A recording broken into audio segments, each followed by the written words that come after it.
Yes Opo, po. talagang grabe. Yes. Grabe po talaga yung problema natin sa diploma mills na Sige nakita nga. po natin sa pag-aaral ng Ateneo. Yes po. Doc, dito sa diploma mills, saan nagkulang ang CHED dito kung bakit nagkaroon ng mababang kalidad ng graduate program sa ilalim po ng kasalukuyang sistema natin?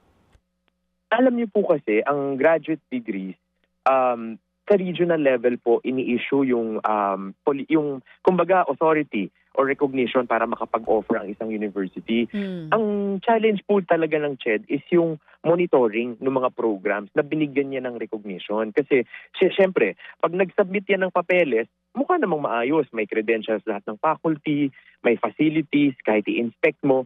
Pero yung pag-i-implement ng programa, kailangan laging machi-check yung mababantayan na talagang akma yung ginagawang pagtuturo.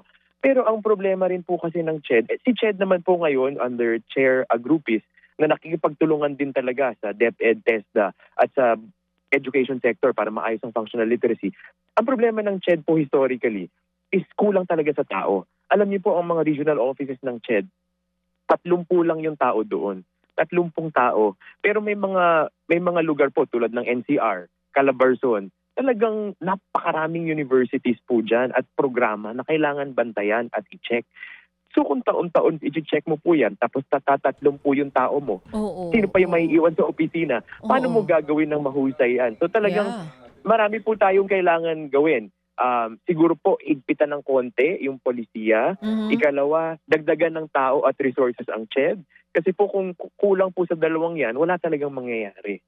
Oo. So, Doc, ibig sabihin, yung pagbibigay ng accreditation sa isang eskwelahan para magkaroon ng graduate school program, masyadong, nakita nyo yung polisiya, medyo madali? At yung monitoring ay kulang din? Dati po. Okay, Dati oo. po. So, nagbago ang policy ng CHED noong 2019. So, mas hinigpitan na po yun. Pero syempre, nung hinigpitan mo yun, marami nang existing. Oo. And hindi pa na Na nahirapan kailangan sila pong i-monitor i-monitor. lahat yun. Oo. So, Libo-libo po yun. yes, Doc, ang suggestion nyo, paano to? Kung 30 lang per region, yung mga tao sa, o 30 lang sa kada regional office ng CHED ang tao, paano? Private sector ba dapat ang gumawa ng monitoring dito sa graduate programs para masiguro natin na yung mga nagkakaroon ng graduate certificates, eh yun talagang deserving na magkaroon nito? Opo. So, I think parehas po kailangan natin gawin yan. Unang-una, dagdagan ng tao base sa bilang ng mga universities na kailangang i-supervise ang CHED sa bawat rehiyon para akma sa bilang kasi iba naman ang bilang ng mga universities sa Caraga versus sa Calabarzon. Hindi pwedeng 30 lahat yan.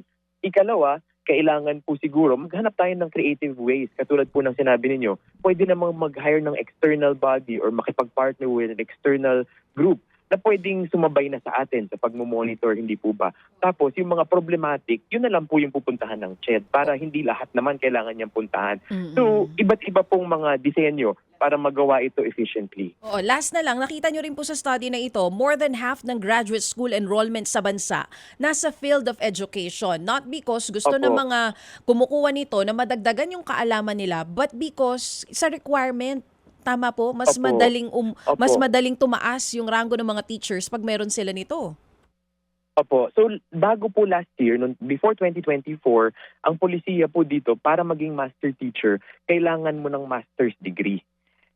Pinalitan na po yan ng DepEd. So ngayon, may puntos na lamang nakaragdagan, 10 points, kung meron kang master's degree or units. Pero ang nangyari po kasi dati, ilang dekada na ang nakaraan, ay requirement talaga siya. Kaya ang nangyari po, lahat nagtitake ng masters para umabot sa pagiging master teacher for promotion. Ang problema pong nakita natin dito, mabuti kong masters of science, masters in mathematics education. Pero ang nakita po natin, ang tinitake at ang available po sa karamihan na rehiyon ay education leadership at education management na hindi naman kailangan sa pagtuturo or hindi makakalalim sa pagtuturo sa kalidad ng pagtuturo mo ng math or science or araling panlipunan. Wala pong match sa kanilang ginagawa. So, kailangan po sigurong i-revisit ito. Opo. Nag-revise na naman si DepEd, pero siguro po kailangan makipagtulungan sana ang Civil Service Commission para talagang maging akma kung Opo. ano man yung ipapaaral natin sa mga teachers po natin tsaka sa kanilang ginagawa. Mga kapatid, brothers and sisters, saan ka pa? Dito na tayo sa totoo.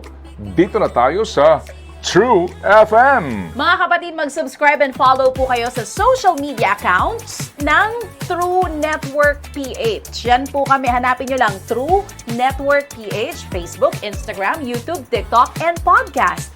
Mapa Apple or Spotify man yan, mahahanap nyo kami. Lahat ng mga napapanood at napapakinggan nyo po sa programa, nasa social media accounts namin yan. So, paano mga kapatid? See you sa social media! Dito tayo sa totoo, tunay at tapat.